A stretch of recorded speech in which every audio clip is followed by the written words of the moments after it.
नमस्कार दोस्तों। अक्सर जब पेशेंट हमारे यानी भारत होम्योपैथी में आते हैं तो वो डॉक्टर से एक सवाल पूछते हैं कि सर हमारे जो टेस्टीज हैं, हमारे जो अंडकोश हैं, उसमें हमें पेन रहता है, तो कहीं हमें वेरिकोसील की समस्या तो नहीं है।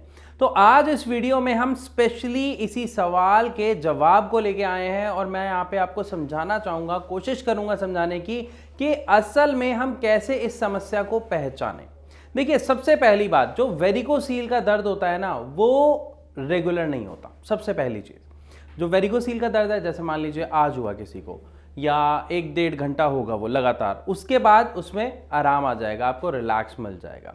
उसके बाद हो सकता है वो चाहे 1 हफ्ते बाद हो, 15 दिन बाद हो, या हो सकता है महीने बाद दोबारा हो। इसका कोई फिक्स टाइम नहीं होता। लेकिन एक चीज़ फॉर श्योर है कि ये लगातार नहीं होता, ये पूरे दिन नहीं होते रहता, ये रोज नहीं होता, राइट।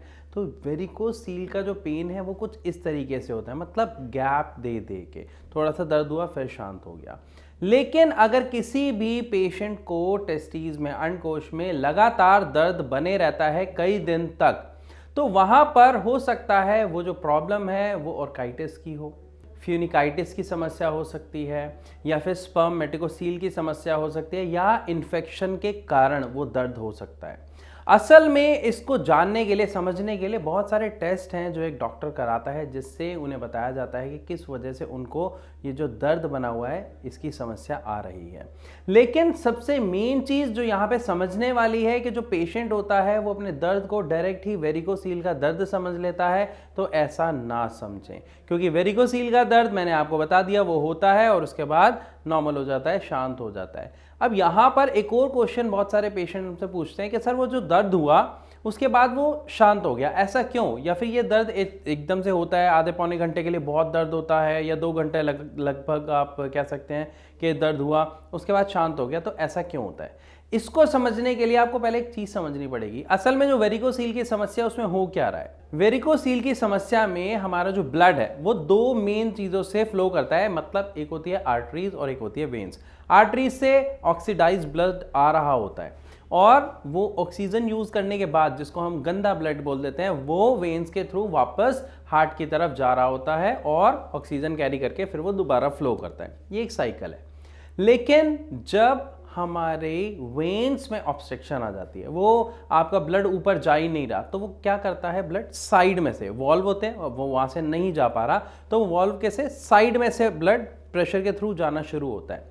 तो जब वो ब्लड इकट्ठा होता है, उसमें प्रेशर पड़ रहा होता है, तो वहां पे दर्द आपको महसूस होता है। लेकिन जब वो ब्लड साइड में से प्रेशर की वजह से अपनी जगह बना के जैसे ही निकलता है, रिलीज होता है, तो वहां पर रिलैक्स मिलता है। अब इसके लिए बहुत सारे लोग क्या करते हैं, जैसे मैंने आपको अपनी पिछली कुछ वीडियोस में भी बताया हुआ है कि दीवार पे टांग ऊपर करके हम जो है लेट जाते हैं, जिसकी वजह से ब्लड प्रॉपर फ्लो करने में हेल्प मिलती है और जिसकी वजह से रिलैक्स मिल जाता है। या फिर हम सिट बाथ लेते हैं, जिसकी वजह से भी जो ब्लड का फ्लो है उसमें इंप्रूवमेंट आती है, थोड़ा सा ठीक होता है, तो जिसकी वजह से एक पेशेंट को रिलैक्स मिल जाता है। लेकिन यहाँ पर हमें समझना क्या है, ये तो हमने समझ लिया कि असल में वेरिकोसील का दर्द क्या है और जो वेरिकोसील का दर्द नहीं है, नॉर्मल दर्द है, वो क्या हो सकता है। लेकिन अगर आपको वेरिकोसील है मान लीजिए, तो यहाँ पर एक और क्वेश्चन आता है कि हम इसके लिए क्या उपचार लें। देखिए, उपचार बहुत सारे हैं, एलोपैथी भी है, आयुर्वेदिक भी है, होम्योपैथिक है, आप जो मर्जी चाहे ले सकते हैं। लेकिन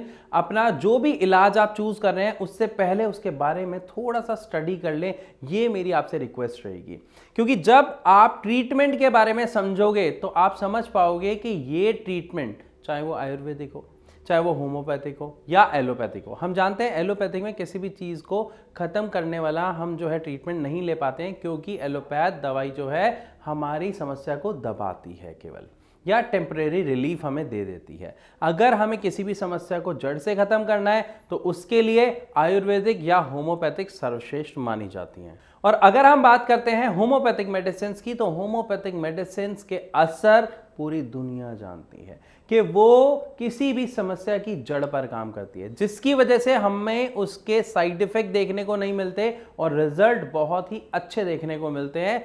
लेकिन एक छोटी सी समस्या लोगों को होती है, उन्हें पेशेंस नहीं होता, उन्हें चाहिए कि ओवर द नाइट या 2 दिन में 5 दिन में उनको असर दिखने लग जाए। तो अगर ऐसा है तो आप होम्योपैथिक बिल्कुल चूज मत करिएगा।